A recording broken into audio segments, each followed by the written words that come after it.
Hey, Meg, what's up? Hey, thank you so much for taking my call, Dr. John. Of course. Thanks for calling. How can I help? So my question for you is, how do I move forward from the effects that being a juror had on me? Oh, man. What case did you sit in on? A murder trial. Yikes. Tell me about it. Yeah, so a few months ago, I was a juror for a murder trial, and it's just been staying with me more than I thought it would. So a little bit of background about me. I'm also, up until a year ago, I was an ICU nurse. So I've been around a lot of death, a lot of trauma. Mm-hmm. But being a juror was still more difficult than I thought it would be. Was it a kid? So, yeah. And did you have to look Yep, at it was a you had to child. look at all the pictures? Yes, we had to look at all the pictures. You had to read all the text messages and all the notes and emails and stuff? Yep, all of that. We had to see pictures of inside the houses and Hey, where Meg. they found the body, all of it. Hey, Meg. Nobody's supposed to see that. I'm sorry. Yeah. You got to glimpse in the depths of hell, and people aren't supposed to see that. Yeah, I was not expecting that to be as much as it was. Yeah. If you were an ICU nurse, you've been at capacity for a long time, right? I think that I did pretty good, but it's a lot of trauma because you see death in everybody's worst day of their life. And what's the name of Bester Van der Kolk's book? What's the name of it? Is that the trauma stewardship? Nope, that's a phenomenal read. I forgot her name off the top of my head. That's a phenomenal read, but no, the name of Van der Kolk's book is The Body Keeps the Score. And what made you a great ICU nurse is you could navigate even when your body was falling apart underneath you. And now that you've stopped, it still registers, man. Yeah, that sounds exactly right. Yeah. There's a price to still be paid. That's what I'm telling you. And I hate to tell you that, but you know that. Yikes, man. All right, so tell me how this is affecting you. Are you seeing her everywhere? Well, part of that is that they never found the body, so there's still missing person posters all over the city. So whenever I drive past that, it just hits me. So was somebody convicted even without a body? Yeah. There was still a lot of forensic evidence. Okay. And the defendant would never tell where the body actually was? No. Man. So I remember when I testified in a trial where somebody got a significant sentence, and I remembered I actually was a part of the sentencing hearing. And the next day, the judge actually used some of my words in the sentencing. And what the trial I was a part of was so gross, and I was so upset by it. And it was nothing like what you saw, but it was upsetting. And I remember when it came out and the conviction already happened, but the sentence was significant. It's very severe. And I remember being so sick. And I was caught off guard because I thought I would feel good that justice was served. And I called my friend, Dr. Beth Robinson, and she works in kid cases. And I actually asked her that same thing. And she goes, "Oh, John, nobody wins. Even when justice is served, the way the TV shows set it up is like everybody cheers. And it's like, no, that little girl's still gone. There's just a whole other family system that's ruined now too." Yeah, so that was part of it. I did go to the sentencing because I thought that would help. Yeah, no, it makes it worse. Put the end cap on it, and it didn't. Yeah. It just didn't feel any different. Yeah. So I'm going to tell you there's no research literature that I know of on this particular thing. I'm sure it exists. I haven't looked at it. I'm going to tell you a practice that I use personally, okay?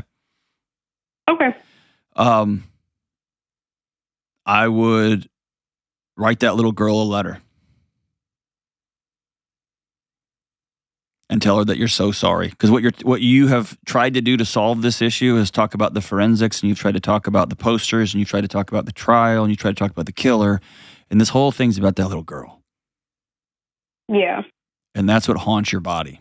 And so calling or writing a letter to her by name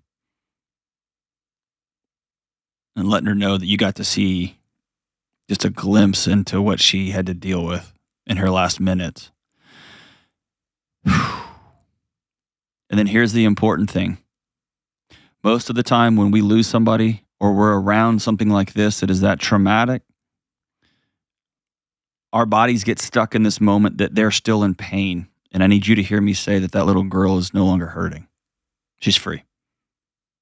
Yeah, that is the only comfort that we could take. That's right.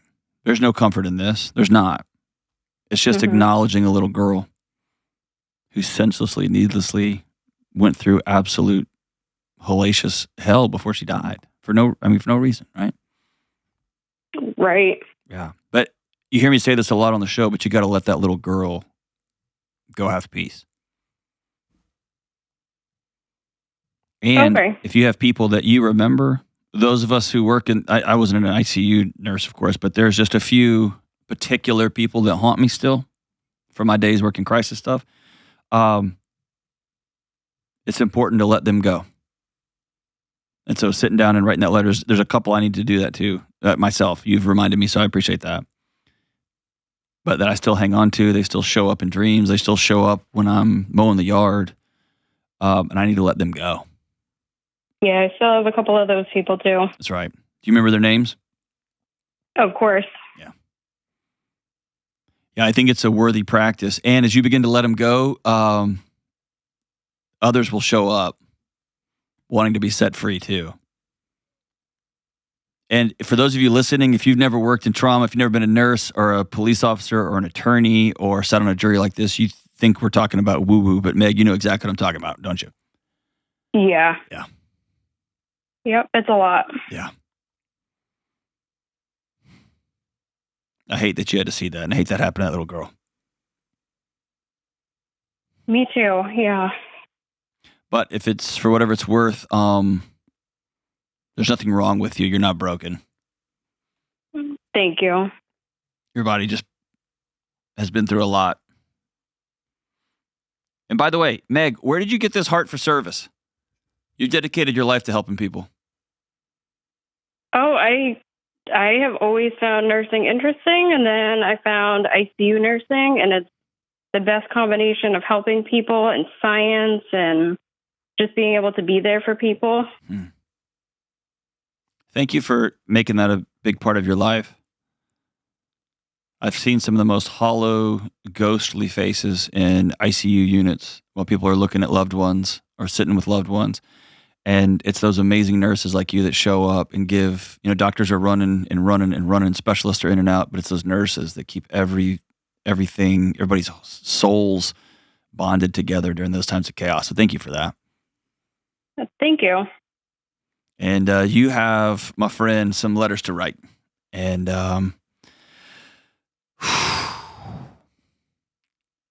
thanks for showing up.